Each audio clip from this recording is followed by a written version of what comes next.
909 on the Big 550 KTRS. And don't forget, we are broadcasting television on KTRS.com, on your phone, on your tablet. The best way to do it is go to stltoday.com/McGraw. If you go to stltoday.com, on the front page it says Hot Topics, and right there it says McGraw Live.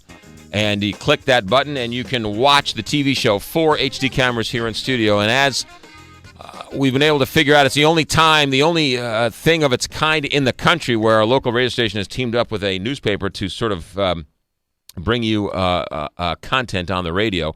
The Post-Dispatch and their newsroom is the largest news gathering organization in town, and we are thrilled to be partnering with them.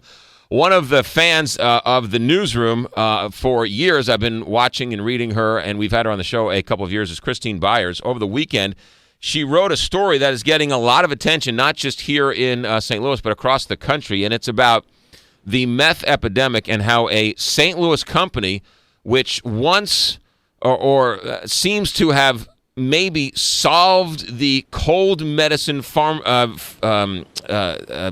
where pseudoephedrine, what am I trying to say here? Where they separate the pseudoephedrine from the cold medicine, that this company invented a way that meth cooks couldn't do it.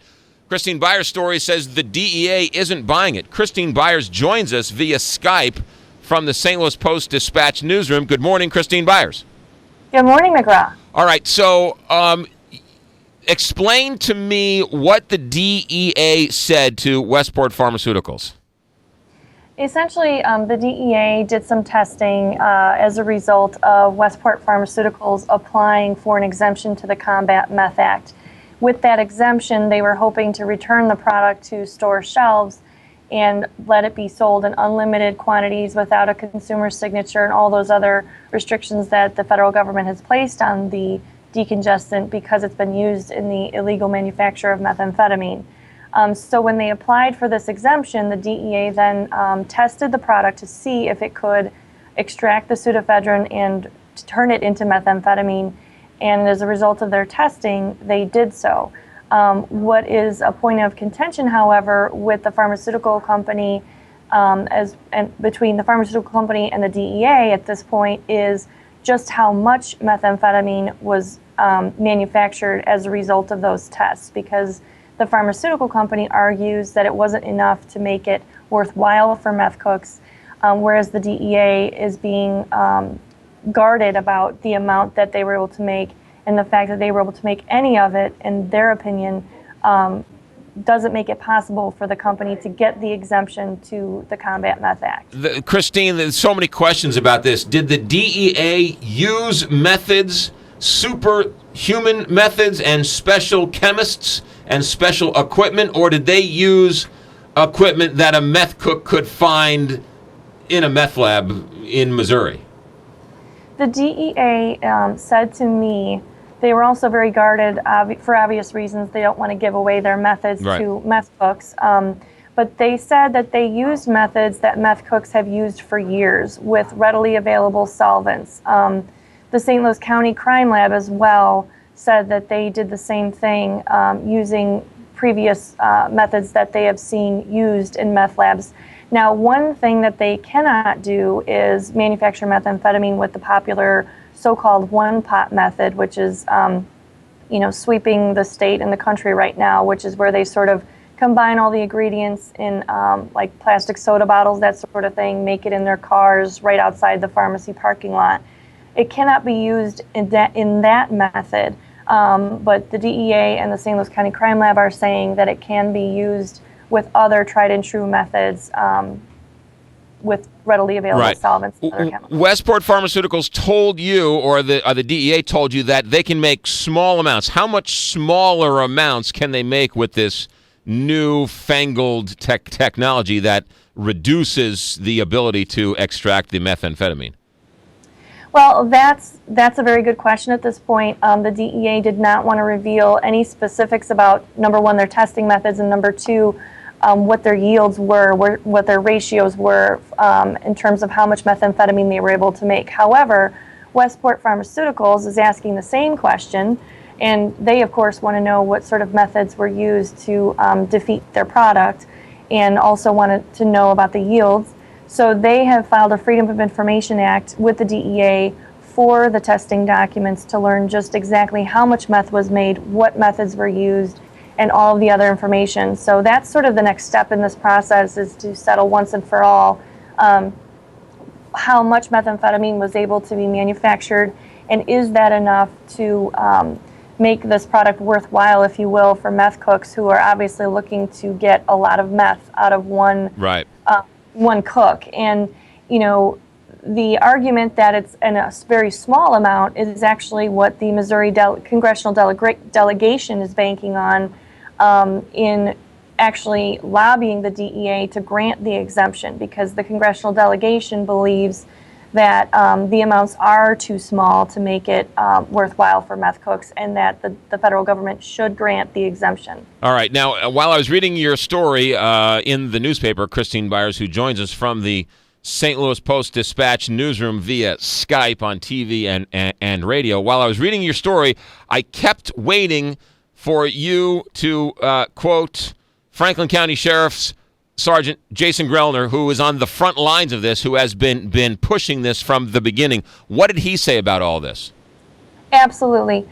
He is in agreement with the pharmaceutical company. He has tested the product. He has read sophisticated lab reports that the company has paid for private labs to dissect the product and try to break the codes and everything like that. And he has reviewed those reports. He has tested the product himself using all kinds of methods that are used in meth labs. And he's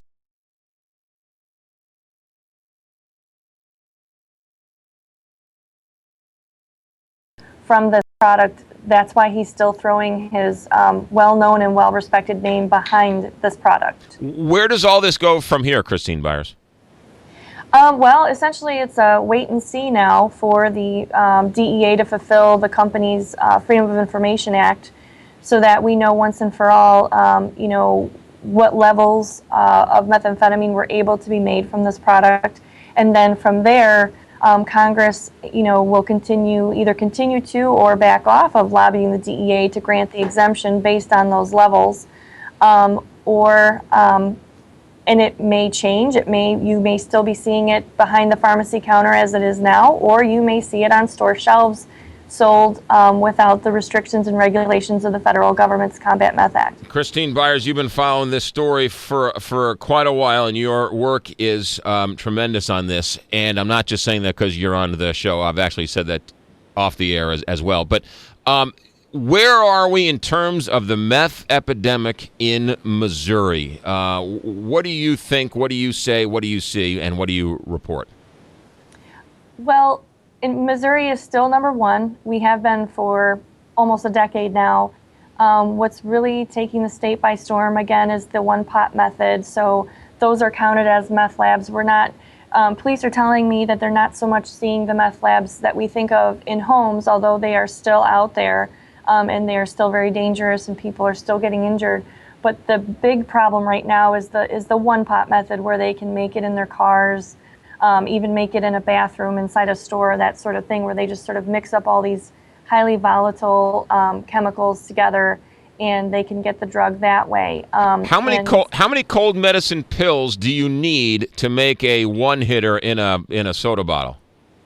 It's my understanding you can make one dose of methamphetamine from just one box in the one-pot method. I mean, the more pills you acquire, of course, the more methamphetamine you will get. But you can make just one dose off of one box very easily. St. Charles County has banned over-the-counter sales of cold medicine. Franklin County, some of the other surrounding counties have all banned over-the-counter sales of cold medicine. St. Louis County has not. St. Louis City has not. What effects are we seeing by these rural counties banning the over-counter sales, and St. Louis City and St. Louis County not? Are we seeing an influx of meth labs and people buying, meth addicts buying cold medicine in pharmacies in the city and the county? Absolutely. The sales numbers that Sergeant Grellner has shared with us show tremendous increases in the purchase of pseudoephedrine products, both in the county and the city. just through the roof. Some of the highest in the entire state are in the Fenton area and St. Louis County. So they're definitely going where they can get the product, and it's so it's driving the problem here. And again, with the one-pot method being so popular, they're not only buying the product here, but they're making it in the stores, in the parking lots, and that sort of thing. And in one instance, the woman was actually making it in the aisle in Walmart, wasn't she? Absolutely. Yep. Yeah. Then she was found 2 days later making it at a gas station. Yes. Every time I drive by that Walgreens on Hampton and Chippewa, I always think of what Jason Grellner says, that Walgreens right there is one of the top 10 places to buy cold medicine in the state. Yes. Yeah. All right.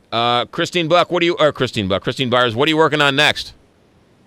Well, I am also waiting very eagerly for the results of the Freedom of Information Act request for the DEA's testing procedures and results.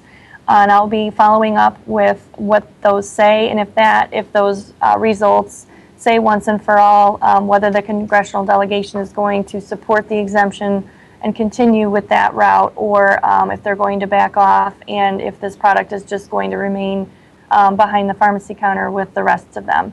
And so that's sort of what's next on this front. Christine Byers, what do you think of Skyping with me?